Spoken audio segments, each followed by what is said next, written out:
lóye o sórí àti ìrìnàjò lẹ́jọ́ lẹ́jọ́ kú àtúpẹ́ tí ẹ̀ sáyé lọ ó lẹ́yìn ìgbẹ̀yìn o.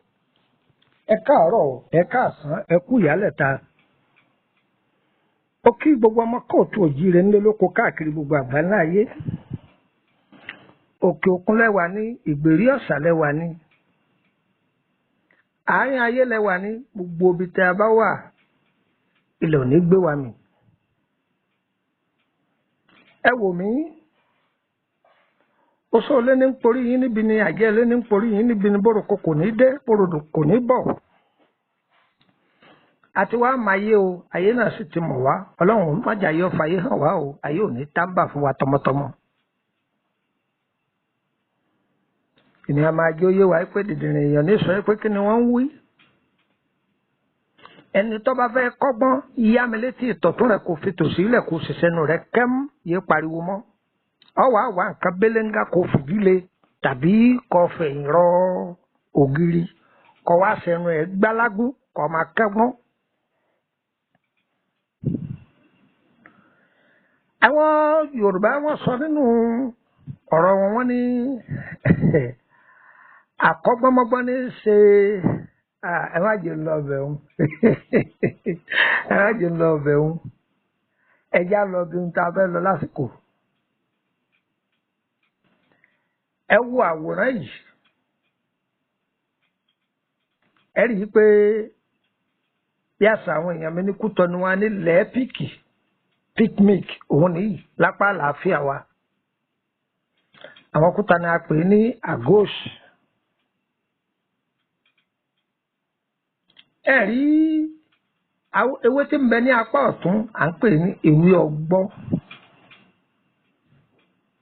Ó wúlò fálàfíà ara wa ó pọ̀ gan-an ni yẹmu ó wúlò. Àwọn eléyìnbó a máa pè ní blood builder. Eléyìí máa fún ara ní àkọ̀tún ẹ̀jẹ̀. Àkọ̀tún tí Yorùbá bá ní àkọ̀tún nǹkan títún ló tún fẹ́ mú wọbẹ̀ yóò tún ẹ̀jẹ̀ rẹ sí. Àìnító ẹ̀jẹ̀ yóò fi ẹ̀jẹ̀ tuntun sí. Ọlọ́run fún wa ní dúkìá tọ́pọ̀ ọ̀pọ̀lọpọ̀ ọwọ́ ọmọ lónìí.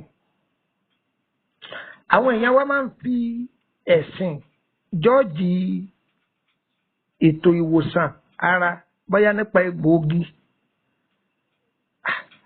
Additive drug ẹ lè fi wé natural drug. Àìgbé ìbò ní fi àjẹra wọn o.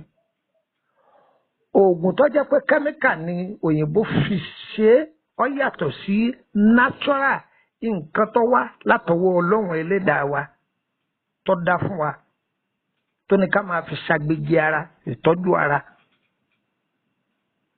Ìwọ̀n táwa ń lò lórílẹ̀‐èdè Nàìjíríà tá a mẹ́kọ̀ rẹ̀ tá a ń lò tí ń jẹ́ tọ́ba tó dórílẹ̀‐èdè bòmí wọn ó tún sọ fún ọ pé tútọ̀ báyìí èèyàn máa ń kọ́ ọgbọ́n kún ọgbọ́n ni ọ gbọ́dọ̀ sọ pé wọ́n nìkan lọ́mọ gbogbo nǹkan tán mélòó ló àmọ̀ omi òkun nílẹ̀ yìí mélòó lọ fẹ́ mu kábẹ́rẹ́ bọ̀bẹ̀ òkọ́ yọ sókè wọn ọba tó mọ̀ láyé nù Ọlọ́run nìkan lọ́ba tó mọ iwájú tó mẹ́yìn.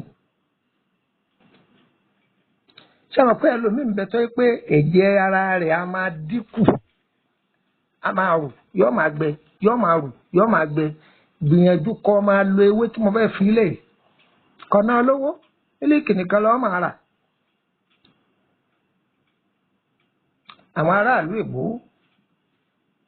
ṣùgbọ́n ká gbìyànjú kẹrin pé tútù ewé yìí lẹ já o. Ẹ wá ewé yìí.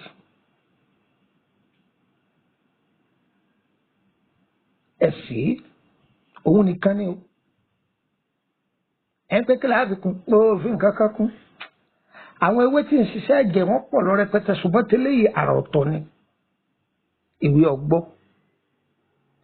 Tọ́ba ṣe tó hó dáadáa bù sínú kọ́ọ̀bù ọ wá tu mílíkì sí kọ́ máa mú. Tọ́ba mú bẹ́ẹ̀ láàrin ọ̀sẹ̀ méjì lọ́yẹ̀ ẹ̀jẹ̀ ara ẹ̀ wò. Ó dúpẹ́ lọ́dọ̀ Ọlọ́run Ẹlẹ́dàá rẹ̀. Orúkọ mi ni Lukman ọmọ Ayédáre bàbá òun ọmọ ọ̀dọ̀ àgbà. Oṣù lẹ́ni bínú wa ilẹ̀ máa kọ̀ kìtìbò wọ́n. Àjẹ́ lẹ́ni bínú wa ilẹ̀ máa kọ̀ kìtìbò wọ́n. gbogbo ẹni yòówù tí bá tí ń ro ẹ̀mí burúkú sí wa ilẹ̀ lánú máa gbé wọn mi ọ̀gẹ́rẹ́rẹ́ báṣọ tí ń ya mọ́ta lára ni wọ́n máa kún mọ́ lórí bọ́bá ṣòwò kọ́ má jèrè ọ̀tá alẹ́ ni ọ̀tá òde ni bó ṣe máa rí nìyẹn ó di tu ẹ̀ lórí ọ̀tá ẹni. nọ́mbà wo lẹ lè fi bá mi sọ̀rọ̀ lórí whatsapp +23480 3298 3298 ẹ gbọ́ dáadáa +23480 3298 3298 ẹ gbà kan sí. tẹ́ bá ti pe nọ́mbà yìí tí ọ̀lọ́ ẹ bá mi sọ̀rọ̀ lórí whatsapp ẹ tún kàn gbà sí ẹ ń fún yín lórílẹ̀‐èdè Benin +229 5465 1928 +229 5465 1928 ẹ lọ dán wò èèyàn máa ṣe é nílé fáwọn ọmọ tẹ́ ẹ máa yọ ọmọ ẹ máa ṣe é ẹ yé kówó rárá kúrà mọ́ ẹ lọ dán wò yọ bára mu ṣẹ́rí lórí ọgbọ́n yìí ọgbọ́n táwọn Yorùbá fi ń dá kò kéré o Yorùbá nìkan kọ́ lọ́lọ́run dá fún gbogbo wa ní o ìtọ́jú ara lélẹ́yìí ọ̀pọ̀ fọ́ o ó ṣe tutù o kò jù bẹ́ẹ̀ lọ dúkìá Ọlọ́run ni ò ń jẹ wéédú o ò sì ń jẹba o tọ́ bá ti ń jẹ méjèèjì yẹn ọ̀tàn rẹ̀ jẹ ò sì ń jẹ ráìsì Ọlọ́run ṣe dá wọn ráìsì tó dá fún bẹ́ẹ̀ náà ni àwa náà lọ dá yìí fún kò dá fún kí gbẹ yọba alára mu kò ní gbòdì lára wa ire o ire kàbìtì. ẹ̀jẹ̀ kọ́ra wa lóye o lóye o lóye o lórí àti ìrìnàjò tẹ́jọ́ tẹ́sí bá kú àtúbẹ̀rẹ̀ sílẹ̀ láyé lọ́wọ́ sáyé.